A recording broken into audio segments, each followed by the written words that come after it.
Assalamualaikum warahmatullahi wabarakatuh. Selamat berjumpa lagi dengan saluran Antrosaif ini. Kali ini kita akan berkisah tentang peristiwa Perang Badar.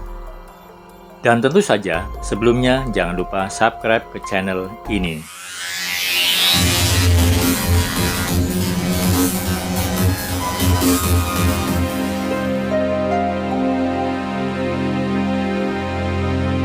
Sebelum Perang Badar, ada satu perang yang disebut dengan Perang Wadan atau Perang Al-Abwa. Perang Wadan yang sejatinya tidak terjadi peperangan dan tidak terjadi juga adu senjata secara langsung. Perang Wadan ini terjadi setelah adanya perintah Allah yang artinya telah diizinkan berperang bagi orang-orang yang diperangi karena sesungguhnya mereka telah dianiaya. Dan sesungguhnya Allah benar-benar Maha Kuasa menolong mereka itu.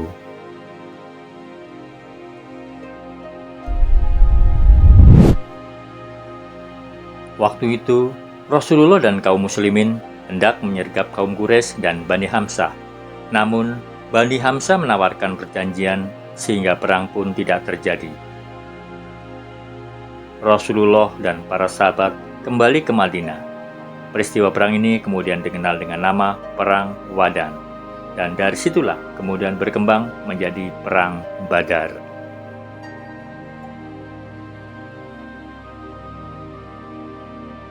Dikisahkan bahwa hijrahnya kaum muslimin ke Madinah, mereka tidak membawa harta benda mereka. Sebagian besar ditinggalkan di Makkah, dan bahkan harta yang ditinggalkannya kemudian disita oleh kaum Quraisy.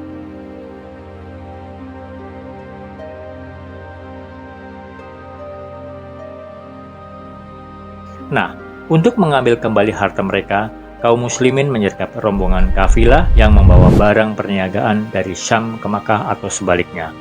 Kemudian suatu waktu, pada bulan Ramadan tahun kedua Hijriah, ketika mendengar kafilah dagang Quraisy yang dipimpin oleh Abu Sufyan bin Harb dalam perjalanan pulang dari Syam, Rasulullah pun memerintahkan para sahabat untuk berjuang dengan mencegat dan merampas kembali harta mereka yang telah disita oleh kaum Quraisy di Makkah itu. Dikarenakan tidak diniatkan untuk berperang, maka tidak semua sahabat berangkat, bahkan sebagian sahabat menanggapi dingin ajakan tersebut. Mereka enggan pergi karena memperkirakan bahwa perang takkan mungkin terjadi saat itu. Di tengah perjalanan menuju Makkah, Abu Sufyan mendengar kabar perihal tentang rencana Rasulullah. Ia diberitahu bahwa kaum muslim sudah bergerak untuk mencegat kafilahnya. Maka Abu Sufyan langsung mengutus Damdam bin Amr al-Ghifari ke Makkah untuk memberitahu kaum Quraisy perihal situasi yang sedang terjadi dan meminta mereka segera mengirim pasukan guna melindungi harta perniagaannya. Ya masyarakat Quraisy! Mendengar kabar dari Damdam, kaum Quraisy langsung menyiapkan pasukan. Semuanya berangkat dengan niat perang. Bahkan, semua tokoh Quraisy ikut bergabung dalam pasukan tersebut. Jumlah mereka saat itu hampir mencapai 1.000 orang. Rasulullah dan para sahabat bergerak dengan kekuatan yang menurut riwayat Ibnu Ishaq sebanyak 314 orang. Mereka membawa 2 ekor kuda serta 70 ekor unta, sehingga setiap ekor ditunggangi 2 atau 3 orang secara bergantian. Ketika berangkat, mereka sama sekali belum mengetahui pergerakan kaum Quraisy. Sementara di tempat lain, Abu Sufyan berusaha menyelamatkan kafilah beserta harta dagangannya. Dia memutar, menyusuri pesisir menuju Makkah, melewati rute di sebelah kanan mata air Badar, terus bergerak cepat hingga akhirnya selamat dari ancaman pihak muslim. Bahkan, beberapa riwayat mengisahkan, untuk menyelamatkan barang dagangan mereka, rombongan unta dipaksa naik melalui perbukitan. Di daerah Badar, rombongan Rasulullah terus mencari keberadaan rombongan kafilah Abu Sufyan. Mereka tidak tahu jika tentara pasukan Quraisy telah menggantikan keberadaan kafilah Abu Sufyan dan berada di daerah Al-Jufah yang tidak jauh dari Badar. Abu Sufyan justru sedang berada jauh dari daerah itu dan sedang menuju Makkah. Ketika mendengar laporan dari Ali bin Abi Thalib yang telah mengintai adanya pergerakan pasukan Quraisy yang hendak menyerang, Rasulullah langsung berunding dengan para sahabat dari kalangan Muhajirin dan kalangan Ansor. Abu Bakar dan Umar bin Khattab berpendapat akan mematuhi apapun keputusan Rasulullah. Begitu juga dengan Miqdad bin Amr. Miqdad berkata, "Teruslah maju wahai Rasulullah, laksanakanlah sesuai titah Allah. Kami akan bersamamu." Namun Rasulullah masih ingin mendengar pendapat sahabat yang lain. Beliau melihat ke arah mereka, lalu berkata, "Utarakanlah pendapat kalian. Siapa lagi yang mau berbicara?" Sa'ad bin Mu'az menyahut, "Demi Allah, sepertinya yang engkau maksud adalah kami wahai Rasulullah." "Tentu," jawab Rasulullah singkat. Sa'ad bin Mu'az berujar, "Sungguh kami telah beriman kepadamu, membenarkanmu dan bersaksi bahwa ajaranmu benar. Kami juga telah bersumpah setia kepadamu untuk selalu taat dan patuh. Teruslah maju wahai Rasulullah, kami akan selalu bersamamu demi yang mengutusmu dengan kebenaran. Seandainya engkau membawa kami ke lautan, lalu kau mengarunginya, kami pasti akan mengarunginya bersamamu." Rasulullah sangat puas mendengar perkataan yang disampaikan Sa'ad bin Mu'az, lalu berseru, "Berangkatlah kalian dan bergembiralah. Sesungguhnya Allah telah menjanjikan kepadaku salah satu dari kedua kelompok itu. Demi Allah, seolah-olah sekarang aku bisa melihat kekalahan mereka." Sebenarnya, Rasulullah ingin jawaban bukan berasal dari kaum Muhajirin saja, melainkan juga dari kaum Ansor atau dari penduduk Madinah yang jumlahnya mayoritas, dan itu sudah diwakili oleh Sa'ad bin Mu'az. Selanjutnya Rasulullah mengirimkan mata-mata untuk mencari informasi kekuatan Quraisy. Atas data yang diperoleh dari mata-mata tersebut, kaum muslim tahu bahwa jumlah musuh berkisar antara 900 hingga 1000 orang, termasuk para tokoh dan pembesar Quraisy. Sementara itu, Abu Sufyan yang telah berhasil menyelamatkan kafilahnya dan sedang mendekati Makkah, kemudian mengirimkan utusan kepada pasukan Quraisy dan meminta mereka pulang saja ke Makkah. Namun, Abu Jahal menolaknya mentah-mentah, sembari berkata, "Demi Tuhan, kami tidak akan kembali sebelum tiba di Badar. Kami akan singgah 3 hari di sana, menyembelih unta, pesta makan, minum arak, mendengar para biduanita, hingga semua orang Arab tahu tentang perjalanan kita dan selamanya akan takut kepada kita." Pasukan Quraisy itu pun terus bergerak hingga tiba di pinggiran lembah Badar. Sementara itu, Rasulullah menghentikan pasukannya di sebuah tempat di dekat Badar. Saat itu sahabat Nabi Hubab bin Munsir berkata, "Wahai Rasulullah, apakah tempat ini dipilih berdasarkan wahyu dari Allah yang tidak boleh dilanggar, ataukah hanya pendapat pribadi dan sekedar siasat atau strategi perang?" Rasulullah menjawab, "Tidak, tempat ini dipilih sebagai strategi dan siasat perang." Hubab pun berkata lagi, "Jika demikian, ini bukanlah tempat yang tepat. Pergilah bersama para sahabat sampai tiba di mata air terdekat dari pasukan Quraisy.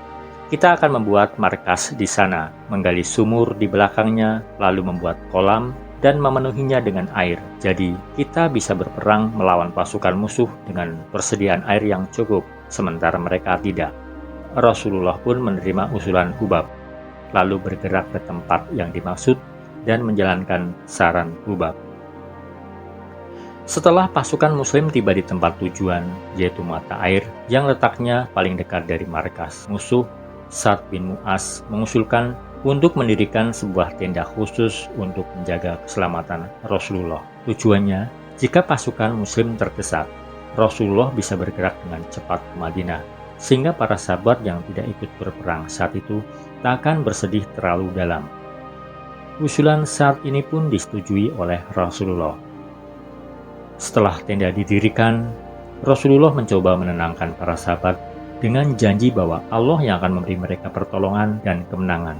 Bahkan untuk memompa semangat mereka, Rasulullah berkata sambil meletakkan tangannya ke beberapa tempat di tanah, "Si fulan akan mati di sini, lalu si fulan akan mati di sana, dan si fulan yang lain akan mati di sini."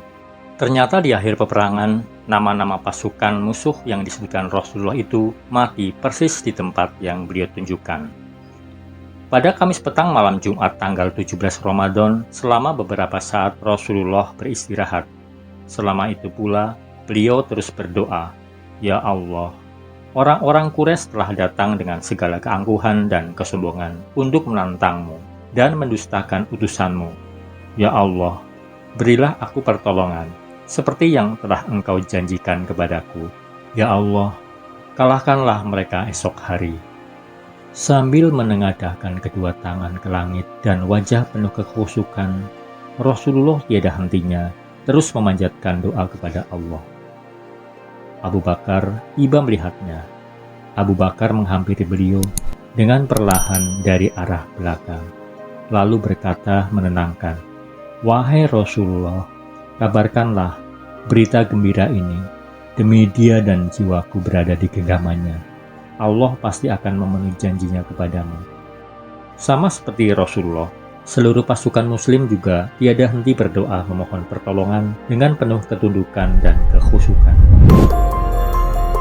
Pada Jumat pagi di tahun kedua Hijriah, di bulan Ramadan, di mana mereka melaksanakan ibadah puasa yang pertama kali, kedua pasukan bertemu di Lembah Badar. Awalnya, kedua pasukan mengirimkan masing-masing 3 orang untuk bertanding adu pedang. Dari pasukan muslim, maju masing-masing Ali bin Abi Thalib, Hamzah bin Abdul Muthalib, dan Ubaidah bin Harith. Sedangkan dari pasukan Quraisy diwakili oleh Al-Walid bin Utbah, Utbah bin Rabi'ah, dan Saibah bin Rabi'ah. Ketiganya merupakan keluarga dari Hindun.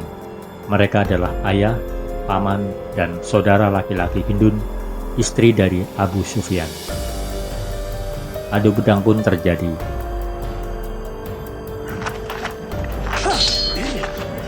Dan tidak lama, Ali bin Abi Thalib berhasil mengalahkan Al-Walid bin Utbah.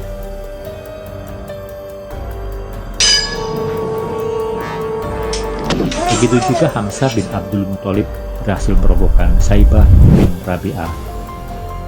Namun Ubaidah terpojok dan kakinya berhasil ditebas oleh pedang Utbah bin Rabi'ah.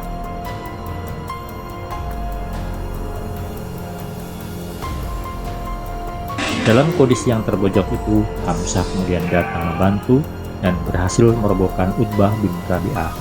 Meskipun demikian, karena luka parah yang dialami oleh Ubaidah, akhirnya ia pun syahid beberapa hari kemudian. Kekalahan yang dialami oleh ketiga orang dari pasukan Quraisy tersebut membuat Abu Jahal darahnya mendidih dan murka. Ia memerintahkan semua pasukan maju dengan kekuatan penuh menyerang pasukan muslim. Perang sengit antara pasukan musyrik dan pasukan muslim pun dimulai. Rasulullah mengambil segenggam pasir lalu melemparkannya ke arah pasukan Quraisy sembari berseru, "Hancurlah wajah mereka." Dan beberapa saat kemudian, tidak satu pun pasukan Quraisy yang matanya tidak terkena pasir tersebut. Pertarungan yang tidak imbang dari segi jumlah membuat pasukan kaum muslim menjadi kewalahan, dan Rasulullah pun berdoa, "Ya Allah, jika pasukan ini kalah, maka tidak ada lagi yang menyembahmu di muka bumi ini." Doa Rasulullah diijabahi oleh Allah dengan menurunkan bala tentara malaikat sebanyak 1000 untuk membantu pasukan muslim.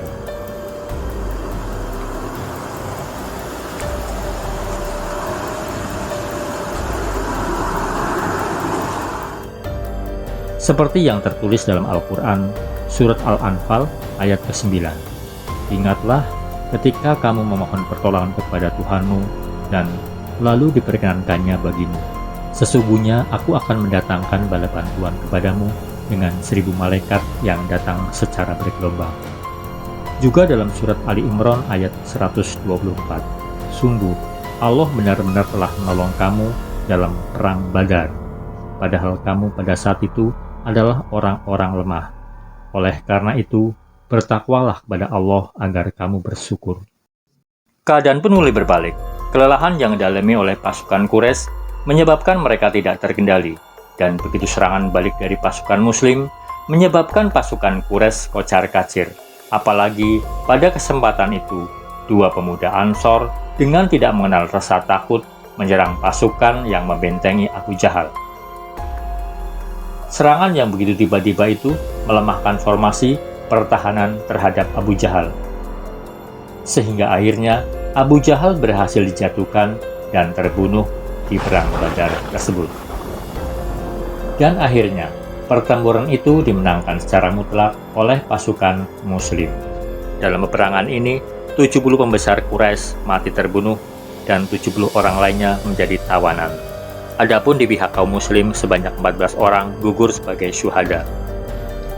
Rasulullah memerintahkan melemparkan mayat orang-orang musyrik korban perang Badar ini yang sebagian besar adalah para pembesar Quraisy ke sebuah lubang atau sumur. Setelah semua mayat dilemparkan, Rasulullah berdiri di bibir sumur lalu menyeru nama-nama mereka dan nama ayah-ayah mereka. Wahai Fulan bin Fulan, Fulan bin Fulan, Fulan bin Fulan, tidakkah akan lebih menyenangkan jika dahulu kalian mau mentaati Allah dan utusannya?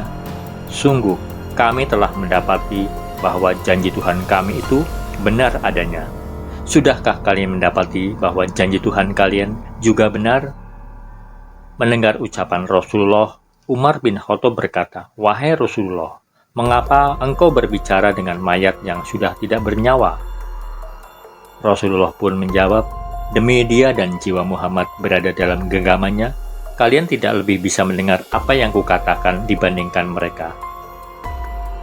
Setelah perang berakhir, Rasulullah meminta pendapat para sahabat terkait nasib para tawanan. Apakah akan dibunuh atau dibebaskan dengan syarat? Abu Bakar mengusulkan pembebasan dengan tebusan. Abu Bakar berharap harta tebusan itu dapat menambah kekuatan kaum muslim, lalu tawanan yang telah dibebaskan akan segera mendapatkan hidayah dari Allah. Sementara itu Umar bin Khattab berpendapat bahwa mereka semua harus dibunuh tanpa kecuali, mengingat kedudukan mereka sebagai tokoh dan pembesar Quraisy. Akhirnya, Rasulullah memutuskan memilih pendapat Abu Bakar, sehingga semua tawanan dibebaskan dengan tebusan yang dibayarkan pihak keluarga mereka. Hanya saja, tak lama setelah itu, beberapa ayat turun menegur Rasulullah atas keputusannya itu, sekaligus menguatkan pendapat Umar. Tidaklah pantas bagi seorang nabi mempunyai tawanan sebelum dia dapat melumpuhkan musuhnya di bumi. Kamu menghendaki harta benda duniawi, sedangkan Allah menghendaki pahala akhirat untukmu. Allah Maha Perkasa, Maha Bijaksana.